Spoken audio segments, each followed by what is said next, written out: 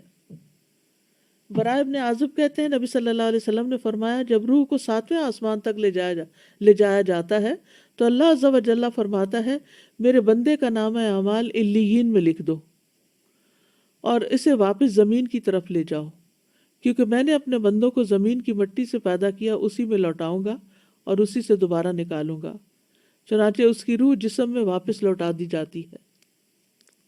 ہاں، شہید کی روح جو ہے وہ جنت کے باغوں میں کھاتی پیتی رہتی ہے۔ مومن میت کا جلد قبر کی طرف جانے کی خواہش کرنا۔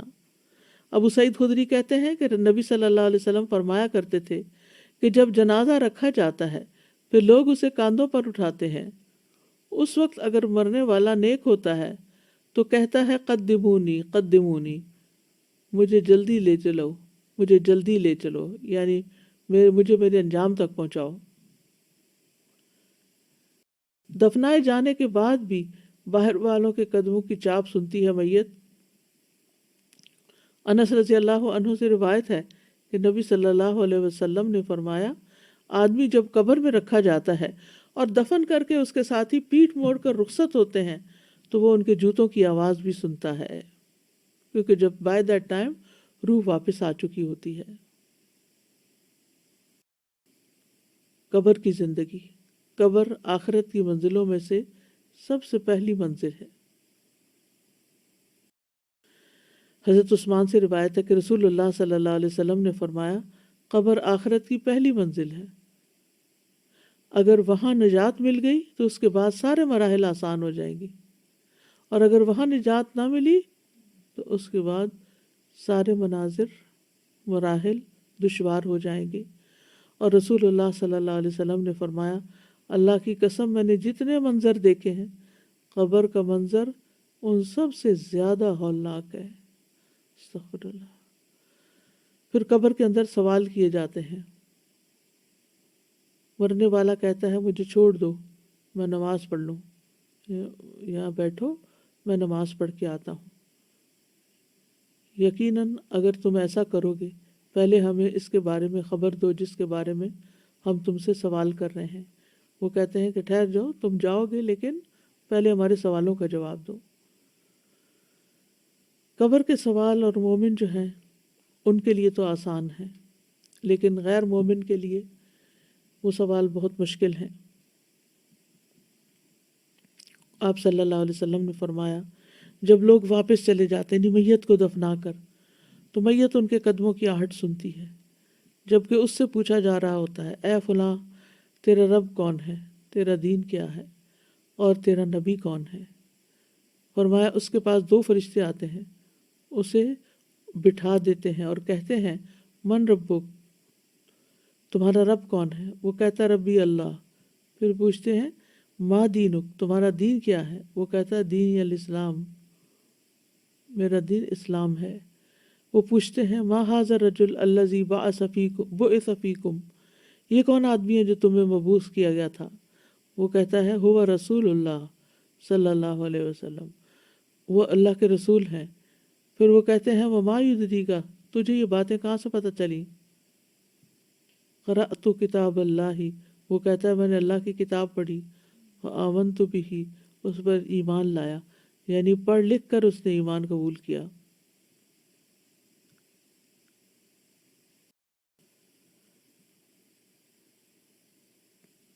یہ کتنا ضروری ہے پڑھنا لکھنا، کتنا ضروری ہے سوچ سمجھ کے زندگی بسر کرنا۔ یہی سوال جواب اللہ کے اس فرمان کے مصداق ہیں یثبت اللہ الذین آمنوا منکم، یثبت اللہ الذین آمنوا، اللہ ایمان والوں کو ثابت قدمی عطا کرے گا۔ فرمایا پھر آسمان سے منادی کرنے والا آواز لگاتا ہے قد صدق عبدی فافرشوہ من الجنہ وافتحوا لہ بابا الی الجنہ والبسوہ من الجنہ، تحقیق میرے بندے نے سچ کہا، اسے جنت کا بستر بچھا دو، اس کو جنت کا لباس پہنا دو، اس کے لیے جنت کی طرف سے دروازہ کھول دو۔ قبر میں نیک اعمال مومن کی حفاظت کرتے ہیں۔ ابو ہریرہ کہتے ہیں کہ نبی صلی اللہ علیہ وسلم نے فرمایا، میت کو جب اس کی قبر میں رکھ دیا جاتا ہے تو وہ ان کے پلٹ جانے کے وقت ان کی جوتوں کی آواز سنتے ہیں۔ اگر وہ مومن ہوتا ہے تو نماز اس کے سرہانے ہوتی ہے، روزہ اس کے دائیں جانب ہوتا ہے، زکوٰۃ اس کی بائیں جانب ہوتی ہے، دیگر نیک کام، صدقہ، صلہ رحمی، نیکی اور لوگوں سے احسان اس کے پاؤں کی طرف آ جاتے ہیں۔ اگر اس کے سرہانے کی طرف سے آ جاتا تو نماز کہتی ہے میری طرف سے آنے کا راستہ نہیں، اور پھر اس کے دائیں جانب سے آ جاتا ہے تو روزہ کہتا ہے میری طرف سے آنے کا راستہ نہیں، پھر اس کے بائیں جانب سے آ جاتا ہے تو دیگر نیکی، نیک کام، صدقہ، صلہ رحمی، نیکی، لوگوں سے احسان اس کے دونوں پاؤں ہوتے ہیں، پھر اس طرف سے آتا ہے تو زکوٰۃ بائیں طرف ہوتی ہے، اور یہ صدقہ خیرات سارا کچھ پاؤں کی طرف ہوتا ہے۔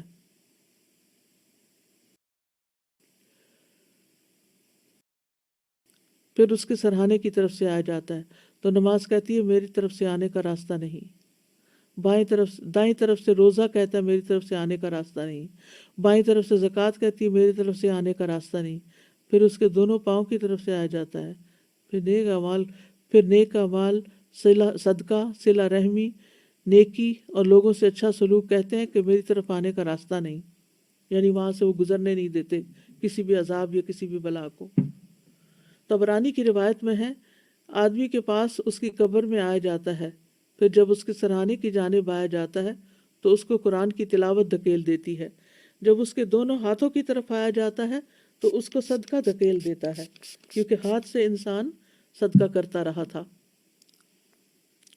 اور جب اس کے پاؤں کی جانب آیا جاتا ہے تو اس کا مسجدوں کی طرف نکلنا جانا اس عذاب کو دھکیل دیتا ہے۔ نیک اعمال قبر کی تنہائی دور کر دیتے ہیں، کیونکہ براء ابن عازب کی روایت ہے، نبی صلی اللہ علیہ وسلم نے فرمایا، قبر میں مومن کے پاس ایک خوبصورت لباس اور انتہائی عمدہ خوشبو والا ایک آدمی آتا ہے اور اسے کہتا ہے، ابشر، خوشخبری ہو، خوشخبری پاؤ جو تمہیں خوش کرے گی، یہ وہی دن ہے جس کا تم سے وعدہ کیا جاتا تھا۔ وہ اس سے پوچھتا ہے تم کون ہو؟ تمہارا چہرہ ہی خیر کا پتہ بتا رہا ہے۔ وہ جواب دیتا ہے، انا عملک الصالح، میں تمہارا نیک عمل ہوں۔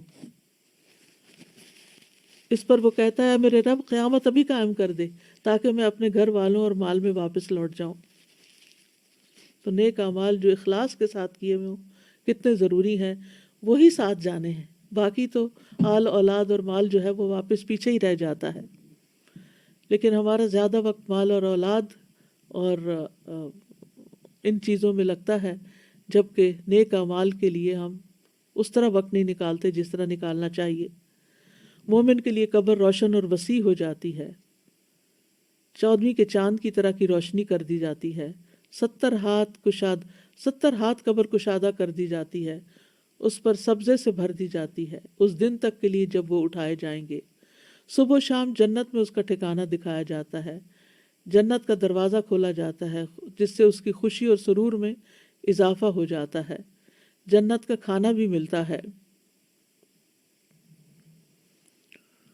جو نیک لوگ ہوتے ہیں، یعنی جتنے زیادہ اللہ کے فرما بردار اور نیک اعمال والے، ان کی اتنا ہی اعزاز اور تکریم۔ وہ گھر والوں کو خبر دینے کی تمنا کرتا ہے کہ میرے پیچھے والوں کو بتا دیا جائے۔ مومن کو سکون کی نیند سے سلا دیا جاتا ہے، لیکن غیر مومن کی موت کا منظر بہت ہی ہولناک ہے۔ اگر مرتے وقت اس کی سزائیں کیا ہوتی ہیں، اگر وہ جھٹلانے والے گمراہوں میں سے ہو تو کھولتا ہوا پانی اس کی مہمانی ہوگی اور وہ دوزخ میں دھکیل دیا جائے گا۔ یہ سورۃ الواقعہ میں آتا ہے۔ فرشتے جو آتے ہیں ان لوگوں کے پاس جو اپنی جانوں پر ظلم کرتے ہیں تو وہ ہتھیار ڈال دیتے ہیں، وہ کہتے ہیں ہم تو برے کام نہیں کر رہے تھے۔ فرشتے کہتے ہیں کیوں نہیں، جو کچھ تم کر رہے تھے اللہ یقیناً اسے خوب جانتا ہے۔ اب جہنم کے دروازوں میں داخل ہو جاؤ، تم ہمیشہ یہاں رہو گے، غرض تکبر کرنے والوں کا انجام بہت برا ہے۔ پھر ایک اور یہ سورۃ النحل کی آیتوں کا ترجمہ تھا۔ الانفال میں آتا ہے، کاش آپ اس وقت دیکھتے جب فرشتے ان مقتول روح کافروں کی روحیں قبض کر رہے تھے تو ان کے چہرے اور ان کی پشتوں پر ضربیں لگا رہے تھے، مار رہے تھے ان کو، کہہ رہے تھے اب جلانے والے عذاب کا مزہ چکھو۔ کافر کی روح لینے کے لیے سیاہ چہروں والے فرشتے اترتے ہیں جن کے پاس ٹارٹ ہوتے ہیں، اور پھر وہ جب جان نکال لیتے ہیں، جان نکالنے لگتے ہیں تو روح دوڑنے لگتی ہے اندر۔ ملک الموت اسے اس طرح کھینچتے ہیں جیسے گیلی اون سے سیخ کھینچی جاتی ہے، پھر اس کو پکڑ لیتے ہیں اور ایک لمحے کے لیے بھی اس کو نہیں چھوڑتے اور اس ٹارٹ میں لپیٹ کے لے جاتے ہیں۔ کافر اللہ کی ملاقات کو پسند نہیں کرتا، مسلسل عذاب ہی کی خبر اس کو ملتی رہتی ہے۔ خبیث روح سے انتہائی بدبو اٹھتی ہے، آسمان کے دروازے اس کے لیے نہیں کھولے جاتے، آسمان سے سجین میں گرا دیا جاتا ہے۔ فرشتوں کے جس گروہ کے پاس سے گزر ہوتا ہے وہی گروہ کہتا ہے ما ھذا الروح الخبیث، یہ خبیث روح کس کی ہے؟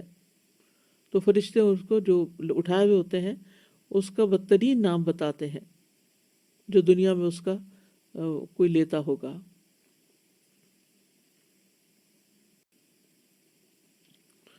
پھر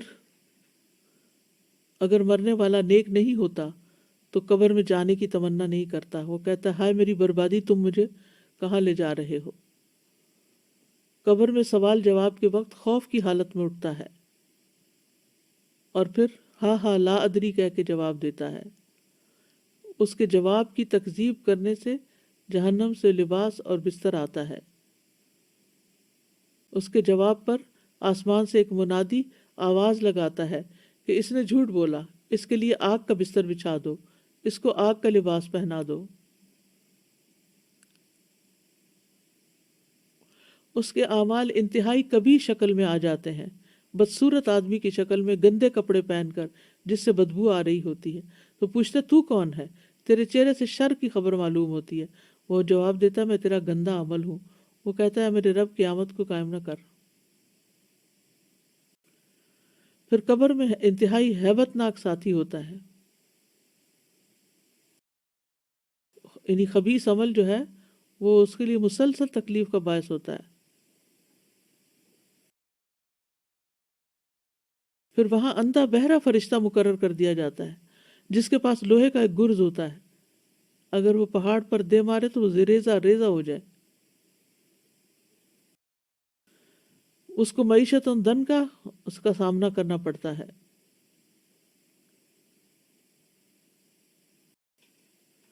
پھر قبر میں کوئی عمل موجود نہیں ہوتا، حسرت کے لیے جنت کا ٹھکانہ دکھایا جاتا ہے، اور قبر میں اس کو نیند کی سی کیفیت ہوتی ہے لیکن ساتھ بچھو سانپ وغیرہ کاٹتے رہتے ہیں، تو یہ کہا جاتا ہے منحوس کی سی نیند سو جا۔ پھر موت جو ہے وہ خاتمے کا نام ہے، اور اچھا خاتمہ صرف یہ نہیں کہ انسان اس حال میں مرے جب انسان مسجد میں ہو یا جائے نماز پہ ہو یا قرآن سامنے ہو۔ نبی صلی اللہ علیہ وسلم اپنے بستر پر فوت ہوئے، ابو بکر اپنے بستر پر فوت ہوئے۔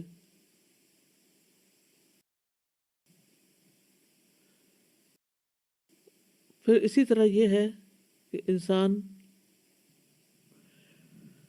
اچھا خاتمہ انسان کا یہ ہے کہ انسان کتاب و سنت پر ہو، تمام چیزوں پر ایمان رکھے جو ایمان لانے والی ہیں، اور ہر اس چیز سے بچے جس سے بچنا ضروری ہے۔ ہم انسان ہیں، کمزور ہیں، ہم سے غلطیاں ہو جاتی ہیں، لیکن بار بار پلٹ آنا چاہیے تاکہ ہمیں موت سے پہلے اطاعت کی توفیق مل جائے۔ حسن خاتمہ اصل میں کیا ہے؟ وہ یہ ہے کہ بندے کو موت سے پہلے اس کی توفیق دے دی جائے کہ وہ ہر اس عمل سے دور ہو جائے جو رب سبحانہ و تعالیٰ کو ناراض کرتا ہے، اور گناہوں اور نافرمانیوں سے توبہ کی توفیق مل جائے، توحید پر خاتمہ ہو، لا الہ الا اللہ پر، موت سے پہلے ہدایت مل جائے۔ حسن خاتمہ کے اسباب کیا ہیں؟ حسن خاتمہ میں اگر کوئی چاہتا ہے کہ اس کا خاتمہ اچھا ہو تو زندگی میں اللہ کی اطاعت پر قائم رہے اور تقوی اپنے اندر پیدا کرتا رہے۔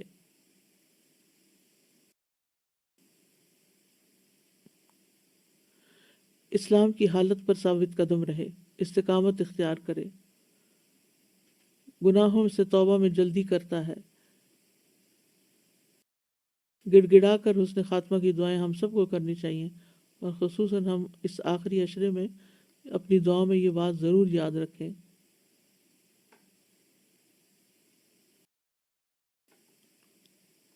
ظاہر اور باطن میں اپنی اصلاح کی کوشش کرتے رہنا چاہیے، قرآن سے تعلق مضبوط کر لینا چاہیے، اللہ سے حسن ظن رکھنا چاہیے، کثرت سے اللہ کا ذکر کرنا چاہیے۔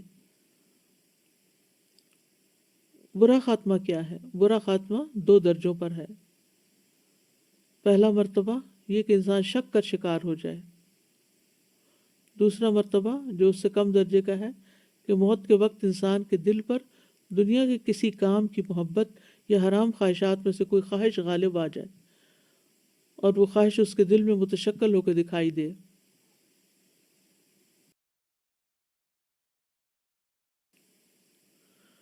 برے خاتمے کی وجوہات کیا ہوتی ہیں؟ عقیدہ کا بگاڑ، شرک پہ خاتمہ ہونا، استقامت نہ ہونا، اللہ اور اس کے رسول کی مخالفت کرنا، نبی صلی اللہ علیہ وسلم کا مذاق اڑانا، دین سے پھر جانا، اللہ کی ناراضگی کے کام کرنا، نافرمانیوں میں لگے رہنا۔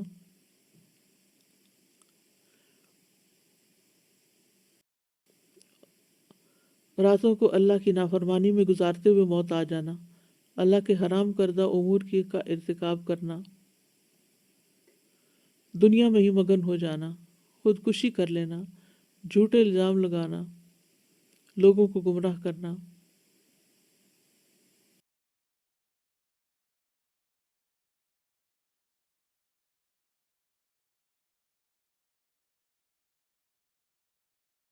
ہمیں دعا بھی کرنی چاہیے کہ اللہ تعالی ہمارا انجام اچھا کرے۔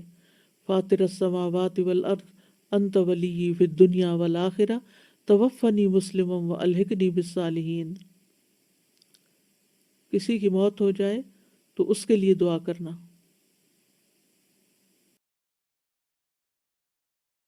بری موت سے پناہ مانگنا چاہیے، بری بیماریوں سے بھی پناہ مانگنی چاہیے۔ اللہ کی راہ میں شہادت کی دعا، شہد اللہ اللہم ارزقنی شہادتا فی سبیلک وجعل موتی فی بلد رسولک صلی اللہ علیہ وسلم۔ نیک لوگوں کے ساتھ فوت ہونے کی دعا کرنی چاہیے، نیک لوگوں کے ساتھ ملنے کی دعا کرنی چاہیے، رفیق اعلیٰ سے ملنے کی دعا کرنی چاہیے، عذاب قبر سے پناہ مانگنا چاہیے۔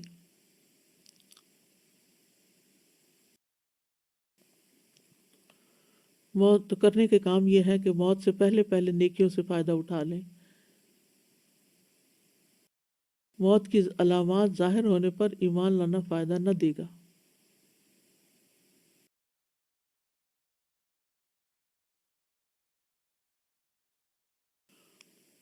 موت سے پہلے توبہ کر لینی چاہیے، زندگی کے آخری لمحات کے لیے بھرپور کمائی کرنی چاہیے،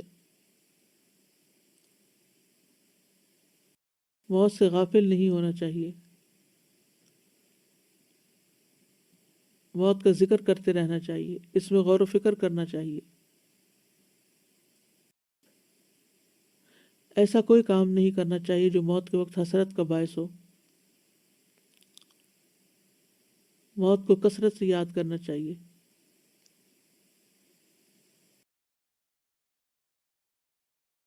اپنے مرنے کو قریب بھی سمجھنا چاہیے۔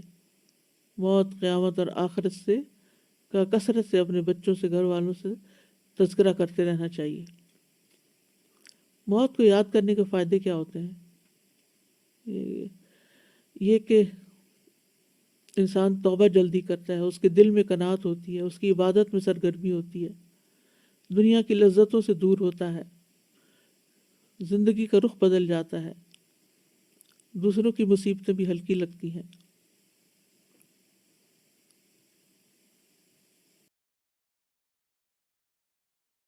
پھر موت کو ناپسند نہیں کرنا چاہیے۔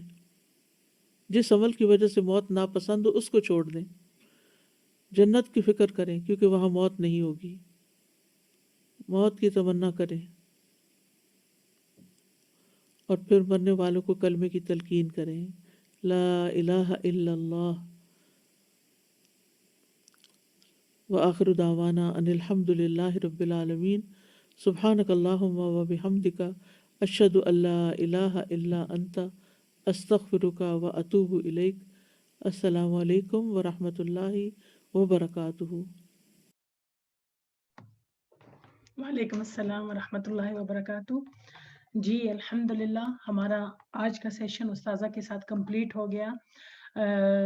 بہت بھاری قسم کا ٹاپک تھا، لیکن اس ساری باتوں کو اور سارے احادیث کو، قرآنی آیات کو اور موت کی حقیقت کو جو ہے نا کوئی بھی ہمیں سے نہیں جھٹلا سکتا۔ اور جتنی سخت یہ باتیں تھی نا، لیکن میں یہ سوچ رہی تھی کہ اللہ سبحانہ اللہ تعالیٰ جو ہے نا کا کتنا شکر ہے، اللہ تعالیٰ بہت کریم ذات ہے کہ ہمارے لیے پھر اس میں خوشخبریاں بھی موجود ہے کہ جو مومن کی زندگی ہے وہ کیسی زندگی ہونی چاہیے، اور پھر مومن کو موت کے وقت جو ہے نا کتنا سہارا مل جاتا ہے، مومن کے لیے کتنے انعامات ہے، قبر کی کشادگی کتنی ہے، جنت کی باغ اس کو مل جاتے ہیں، اللہ کی رضا اور خوشنودی کا مل جانا۔ تو یہ ساری چیزیں جو ایسی ہیں نا کہ موت تو وہی بات ہے بار بار کے برحق ہے، لیکن ہم نے اس کی تیاری کرنی ہے۔ مجھے حضرت علی کا وہ قول یاد آ رہا ہے کہ اس دنیا کے پیچھے جو ہے نا ہم نے نہیں بھاگنا۔ یہ دنیا ایک ایسی بڑھیا کی شکل میں ہمارے پاس ہمارے سامنے آتی ہے کہ یہ تو ہے بہت بوڑھی، بہت بدصورت، لیکن اس نے اچھا لباس پہنا ہوا ہے اور خود کو سجا سنوار کے ہمارے سامنے آ جاتی ہے، جس کی وجہ سے ہم اس منزل کو بھول جاتے ہیں جس کی طرف ہم نے پلٹ کر جانا ہے۔ تو اللہ تعالیٰ ہمیں وہ تمام اعمال کرنے کی توفیق عطا فرمائے، ایمان کے اوپر ہمارا خاتمہ ہو اور ایمان کی سلامتی کے ساتھ ہمیں جو ہے نا موت آئے، کیونکہ مرنا تو ہر بندے نے ہے، لیکن کامیاب وہ شخص ہے جو اپنے ساتھ کچھ لے کر جائے، توشہ لے کر جائے اپنے ساتھ، اور اللہ کے سامنے ہم اس حال میں کھڑے ہوں کہ اللہ کے سامنے کھڑا ہونے کے لیے جو ہے نا ہمیں شرمندگی کا احساس نہ ہو، وہ خبیث روح ہم نہ کہلائیں جس کو فرشتوں سے بھی پٹکار پڑے اور وہ اللہ کی رحمت سے بھی دوری کا باعث بنے نا۔